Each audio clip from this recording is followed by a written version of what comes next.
What is up, everybody? It's Joe from JLW Games coming at you with another cool video back in Planet Coaster in the one and only Time City. Today, we're going to be going back into the wonderful world of the parking lot. So if you noticed right away at the beginning of this episode, I deleted the employee parking lot that was over by the backstage area of the entrance area, and I've been saying for quite a while that I've been wanting to delete that and get rid of it because I didn't like how it looked in that area. It just didn't really fit very well. So I'm still going with a backstage area, and I was like, this is a great area to have kind of like our maintenance and construction backstage area. So this is going to be our big maintenance building.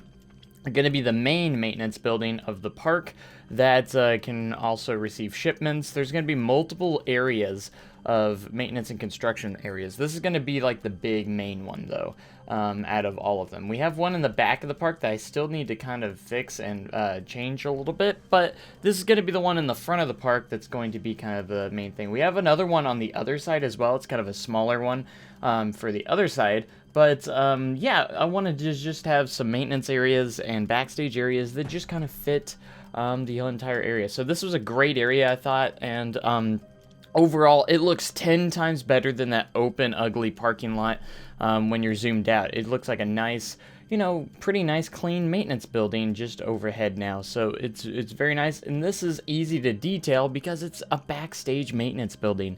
They are usually plain, empty, and there's not really not many details on the building itself.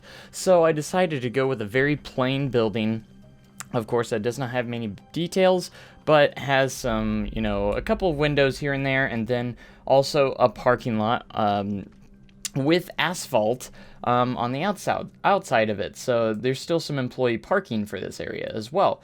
So it just makes it a lot easier for it just makes it a lot better looking, and it was actually pretty easy to do.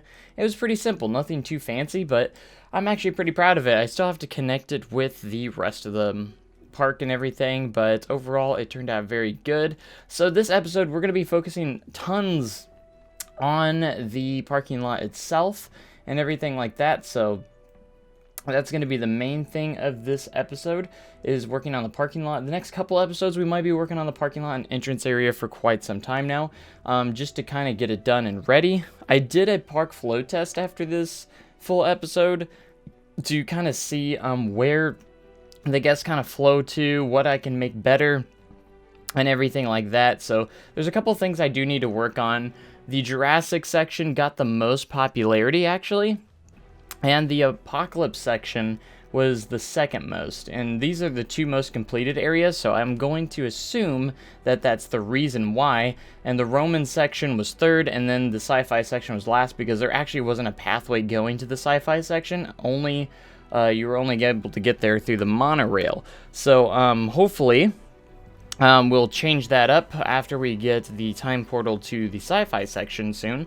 So there's still a lot of things we got to work on. So you're going to be seeing me probably work a lot in this park. So I might actually, for my long streams, I'm actually most likely going to do a full episode in one stream, unlike what I have been doing, 2 hours a piece and everything like that. So over the next day or so, we're going to try and really get a lot done in the parking lot. There's just so much to do, and I want to make sure that I kind of get it more complete. And we still have less than a month left before the scheduled opening of the park. So we need to focus a lot on this entrance area and parking lot and make sure that those are ready to go by opening. And it's very important for us to get done. So that's why I'm kind of holding off on the Roman section right now and finishing it up, because it'll be the next section I want to finish before we get going. And I'm hoping maybe by a miracle we could possibly get the Roman section open by opening day. So, but we'll have to see. You know, I'd love to have at least 3 sections open. If not, you know, maybe I can have partially the sci-fi section. You know, what is done, maybe I can just block off the area that has not been completed. That might be a possibility. I want to have as much of the park open as possible on opening day, and obviously we're going to keep working on it through the entire time. And when I'm all completely 100% done with the park, then I'll actually do a cinematic video. So I'm going to hold off on the cinematic video until the entire park is done. I'll still have like an opening video, like opening day, and I'll probably have like Tony McCoaster doing a walkthrough of what is open, just for fun. And then the actual full cinematic video will be one of the biggest cinematic videos that I've ever put together, to be honest. So that's going to be quite exciting to actually. So I'm very excited to see how that turns out.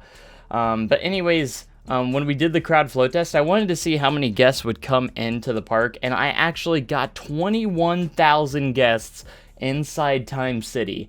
No joke, and that's without there being a pathway to the sci-fi section. So there was a little bit of an issue that's still kind of been occurring. It's been a recurring issue every time I do crowd flow tests, and that is the monorail station gets a ridiculous line, and so many people are trying to get onto it at the same time. So in the entrance area, the rest of them are okay, but the entrance area with the monorail station is just crazy busy. Like, everyone wants to just use the monorail. I don't know what it is, but so I'm gonna try and do my best, maybe make the monorail a little bit more, or like, expensive to use or something. That way less guests will use that. Maybe more will want to walk around instead, because that was one thing. I was only going to have the monorail the only form of getting to each section. Then I decided, well, that's going to be hard to do. It's not going to work very well. So I decided to go ahead and make time portals where you could actually go to each section of the park instead. It actually ended up working quite well. And that way guests can choose to walk to each section if they choose to do so. It just makes things it just made things a little bit easier in the long run. So anyways, you're gonna see me working on a lot of the lines for the parking lot here pretty soon, and we actually, here in a little bit, you're gonna see I'm actually put good use to one of the new DLC rides, and that's the tracked rides, the I forgot what it's called, Classica, whatever.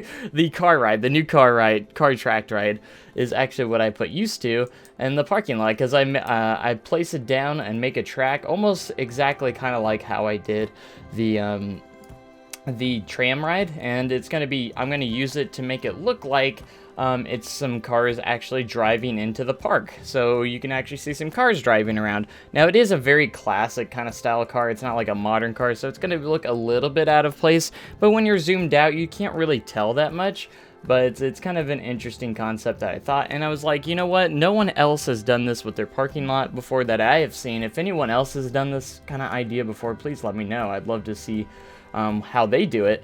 But anyways, yeah, I wanted to bring more life to my parking lot. That's why I had the trams. That's why I want to put the cars in there as well, just to make a little bit extra life into the parking lot, so the parking lot's not so dull and everything. And we got our first guest spawner that I put in as well, that we're going to have to make as well. I'm gonna make also, you'll see here in just a little bit, I actually it's going to be later, a little bit later in the episode, but I actually make a sidewalk that leads all the way up to where the cars enter as well. So the guests walking to the park will also have access to walk to the park as well. So that's nice. So there's just so much to parking lots than you really think if you want to make a realistic style kind of parking lot. Now, by no means is mine probably the best in the world, but I wanted to make a parking lot that, you know, kind of at least made a little sense in a way, so it actually, you know, has stuff that makes sense. But I don't know if you guys have noticed, since the last update, it seems like they've worked on the Theme Maker's Toolkit issues a little bit more again. The menus are actually a little bit faster when you switch between them now, which is actually really nice. Like when I switch from scenery to building, it's a lot faster response time now. So I'm happy that they've focused on that as well again. And the game is in a very good state, I think, right now overall when it comes to that. The only complaint I kind of have right now is actually the autosave feature, which, don't get me wrong, I love having autosave, but it just lags the game out so much when it tries to autosave, and it just does it way too often. It does it like every 5 minutes or less. Like, it seems like it's less than 5 minutes. It seems like every 3 minutes or so. Again, I'm not trying to complain about there actually being an autosave feature, but I wish there was just some options to where we can choose the intervals of those or turn it off, because it's a pain in the butt when you're trying to make a POV and it lags out my POV because it does a stupid autosave in the middle of it. It's like during that, I don't need it to save, you know, I've already done what I needed to do, so I wish there was just an option where you can turn it on and off. Would be very, very nice in Planet Coaster, you know, and I feel like it saves more often. I feel like it's lagging the game out more now than usual, so... But anyways, that's just one of my minor complaints that I still have left. Besides that, the game is actually really well optimized right now, and I'm actually pretty happy of what they've been doing with it. So I would love to hear what you guys think down in the comments of how your game's performing right now. And yeah, so everything's been looking really good. Going between building and scenery, you know, it loads up so much faster, even if my park's pretty big. So kudos to Frontier to getting all those issues fixed for the most part, and I hope they continue to work on these optimizations just to make the game better. I was kind of worried when they had a new DLC coming out that it would, you know, create some new issues, which it actually didn't. They actually seemed to really worked on it, so pretty happy with that, and gotta thank Frontier heavily for making that work really well. So anyways, this is the actual sidewalk that I was talking about that's going to go all the way to the top, and this is where I placed the first guest spawner. So this is where the guests will walk to the park, is on this pathway if they choose to walk to the park, and I made a little area pathway. I smoothed it out up here so there could be a pathway that walks from up here from the entrance area, which is pretty much this tunnel. So I connect the tunnel with this, and then this is actually where I place the car ride as well, so I can emulate that simulation of the guests actually driving into the park. Kind of cute. It's kind of a cute little thing, and you'll see me get into that very shortly here. So I decided to make another tunnel going from right here for the sidewalk for the guests to walk into the park, and we're gonna decorate this pretty well, maybe over the next episode or so. I just kind of do a little bit more trees and stuff, not anything too fancy right now, but this is going to be the place where they can go and walk from the entrance and everything. So walk to the entrance instead of driving there. So they can also take the tram rides if they would like to. So anyways, this is where we get into the car ride, and this is all going to be the hidden spots of the park that you can't see unless you go in there.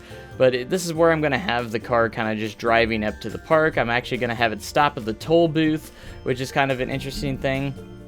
And we're going to make a drive around the parking lot. I even have a point where it actually goes into the parking lot and actually parks for a little bit, and then it pulls out of the parking space and actually keeps driving. So kind of a fun little feature idea that I kind of had. That was like, well, let's go make this car park into a parking space and then go. The only thing is I can't back it up, so I had to have it pull through a parking space, stop, and then it just pulls out. So it would be a neat little idea, and I'm only doing one track for right now. I was thinking about possibly doing multiple tracks so you see more cars driving around, but for right now I'm just doing one. This is just a kind of a test to see how well it works, and this wasted a lot of time, but I think it's a nice little idea. The only kind of downfall is it also drives with the trams as well, and sometimes the trams and cars will merge with each other sometimes and actually go into each other. It's kind of funny, but it doesn't happen super often, so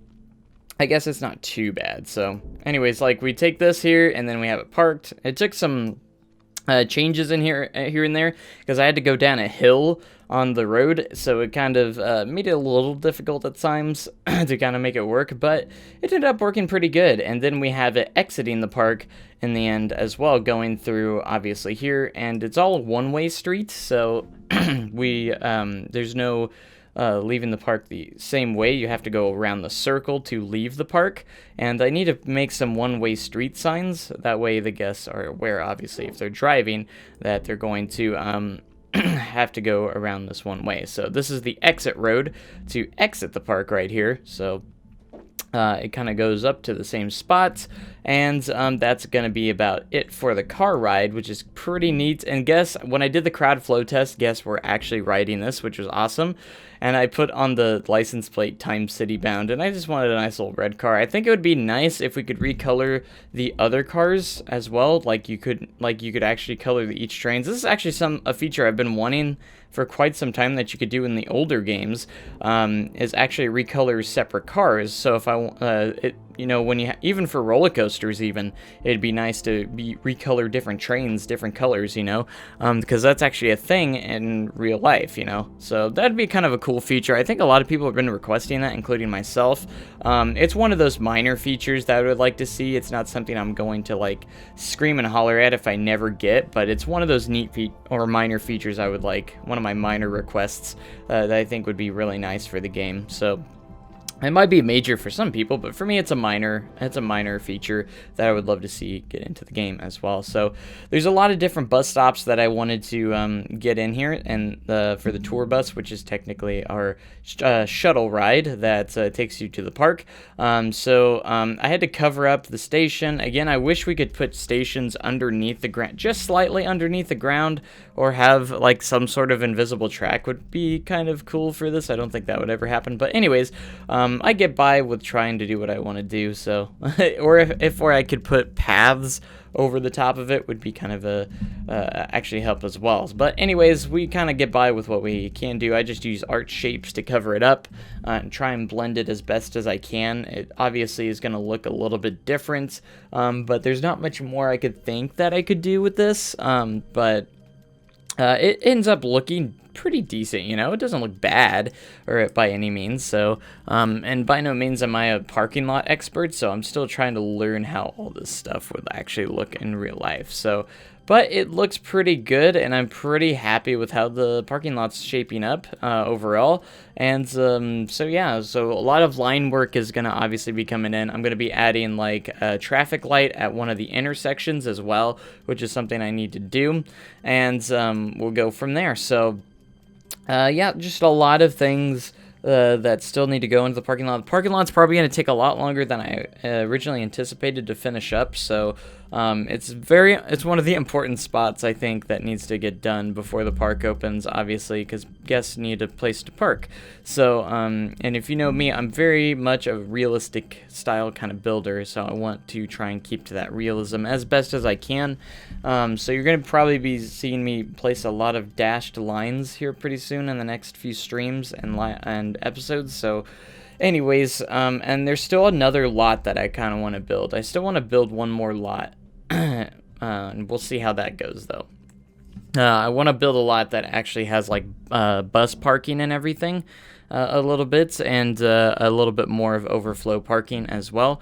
That way, it looks like it will look like a nice full parking lot, and that's kind of what I want to go for. So we just got to finish up some of these areas. So this is another drop off I want to do, but just put some like benches around and everything. I made the entrance and queue line kind of look like it wasn't much of a queue, because most bus stops don't really have a queue line. They just have kind of like this waiting area and you get on. So that's kind of what I wanted it to simulate a little bit of how I wanted it to look instead. So I might kind of do the same a little bit for the other ones. Some actual bus stops do have some kind of like queues, but I'm not saying that they don't, but like there's some that don't, they just have like this little waiting area. So that's kind of what I wanted to simulate. I put another guest spawner over here in this waiting area. I did have a flaw in it though, because people ended up just walking on the walking the path, literally just walking around all over the street, and we don't really want that. So I think I'm going to make like a crossing that I think the guests will use instead, to get to the I have a pathway that actually is empty that I actually need to connect anyways, so that will actually work pretty well, which I'll probably work on in the next episode as well. So anyways, the car ride was kind of a success. I actually was pretty happy of how it turned out. So this is what a drop-off area for guests that are just dropping guests off and then leaving. This is kind of what I wanted this area to be, so it's going to have like a little waiting area in here as well. That's kind of what I wanted to simulate in this spot right here. So that's why I put a guest spawner there. And I might put in maybe another car ride that actually stops there. I don't know if I'd be able to fit in a station or not for it, but we'll see. But anyways, that is going to pretty much wrap up this episode. So I hope you guys enjoyed it, and make sure you comment, like, and subscribe for more amazing content like this. And of course, we will see you in the very next live stream or episode, whichever it may be. I hope you guys again are enjoying the series, and everyone loves Time City. I love Time City, and there's definitely some more to come. So anyways, thank you guys so much for joining. Make sure you guys have a great day and an even cooler tomorrow. And of course, I will see you guys in the very next live stream or video. Thanks so much for joining me on my channel, and thanks and good